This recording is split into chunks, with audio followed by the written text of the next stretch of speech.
Une loi organique définit les conditions d'application du présent article. Article 46. Le scrutin pour l'élection présidentielle a lieu 120 jours au plus et 90 jours au moins avant la date d'expiration du mandat du président de la République en fonction. Le président de la République fixe, par décret, pris en Conseil des ministres, après consultation de l'organe technique indépendant en charge de la gestion des élections le jour du scrutin dans l'intervalle indiqué à l'alinéa précédent.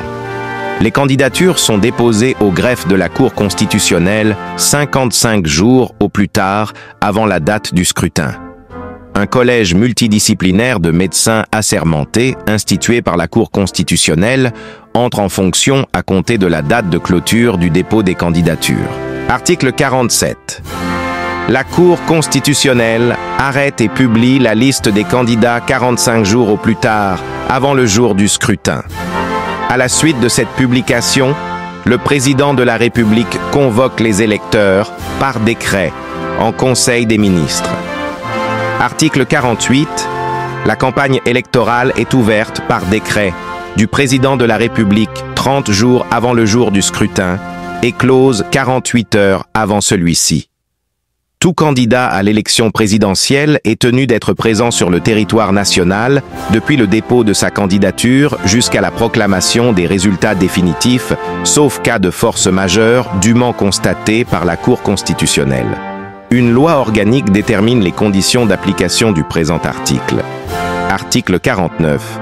La Cour constitutionnelle veille à la régularité de la campagne électorale et à l'égalité des candidats en termes d'accès et d'utilisation des moyens publics de communication et d'information dans les conditions définies par une loi organique. Article 50. Lorsqu'un cas de décès ou d'empêchement définitif d'un candidat retenu survient avant le premier tour, la Cour constitutionnelle statue, dans les 48 heures, à compter de sa date de saisine obligatoire, par l'organe technique indépendant en charge de la gestion des élections, sur le report du scrutin. En cas de report du scrutin, de nouveaux délais sont ouverts aux fins de permettre le dépôt de nouvelles candidatures. Dans le délai de 72 heures, la reprise des opérations de vote.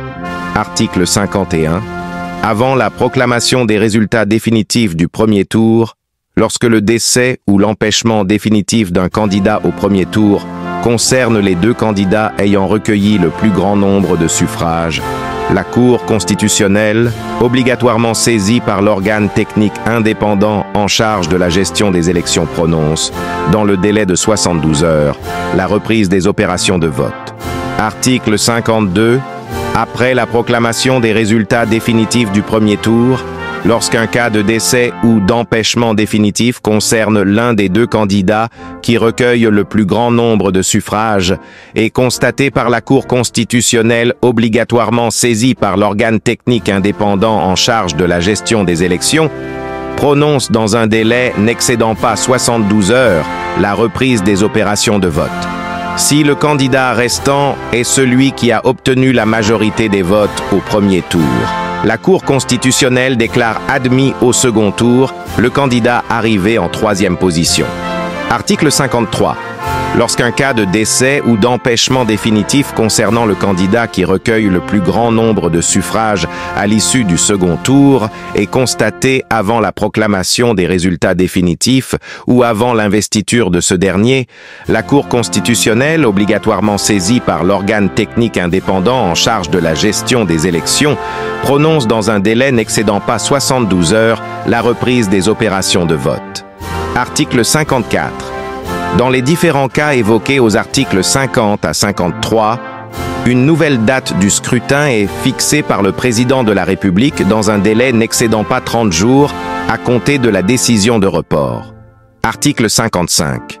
Si aucun candidat n'a été élu au premier tour, la date du second tour du scrutin est fixée dans un délai n'excédant pas 21 jours à compter de la proclamation des résultats définitifs du premier tour. La campagne électorale est ouverte le lendemain de la proclamation des résultats définitifs du premier tour par la Cour constitutionnelle et close 48 heures avant le scrutin du second tour à minuit. Le second tour n'est ouvert qu'aux 2 candidats ayant recueilli le plus grand nombre de suffrages exprimés au premier tour. Article 56. Le candidat ayant recueilli le plus grand nombre de suffrages au second tour est déclaré élu par la Cour constitutionnelle.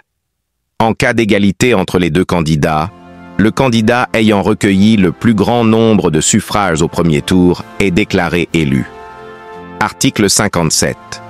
Si aucune contestation relative à la régularité des opérations électorales n'a été déposée par un candidat au greffe de la Cour constitutionnelle, dans les 72 heures qui suivent le jour où la première totalisation globale des résultats est rendue publique par l'organe technique indépendant en charge de la gestion des élections, la Cour constitutionnelle proclame élu président de la République, le candidat ayant recueilli le plus grand nombre de suffrages. En cas de contestation, la Cour constitutionnelle statue dans un délai n'excédant pas 8 jours à compter de sa saisine, soit elle valide l'élection.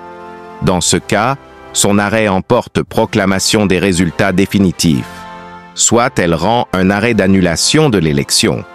Une nouvelle élection est alors organisée dans le délai de 90 jours à compter de cet arrêt.